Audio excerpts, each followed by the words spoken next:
రండి వచ్చి ఫోన్ చేయండి. ఆకలిగా లేదు, నువ్వు తినే. రే నువ్వైనా తింటావా? నేను ఆల్రెడీ పార్టీలో తినేసి వచ్చా. మానేయండి తిండి. ఆ? అమ్మకి చెప్పే వెళ్ళాను కదా నా పార్టీకి. I just don't get all sometimes. రే నీకు ఇష్టమని సాంబార్ రైస్ చేశాను. ఆకలి లేకపోయినా తిను, యాషాలేమాక. అమ్మ నాకు అసలు అర్థం కాదు నాన్న. ఇప్పుడే తిట్టింది, మళ్ళీ ఫుడ్ అంట. మెంటల్. అమ్మలు అంతేరా, వెంటలే మనకి తిండి పెడతారు, మనతోనే తిట్లు తింటారు.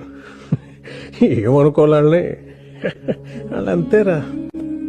గొడవ పడేది మనతోనే, మన మంచి కోసమే. మనం దాన్ని చేదస్తాం అనుకుంటాం, వాళ్ళు దాని బాధ్యత అనుకుంటారు. కరెక్ట్.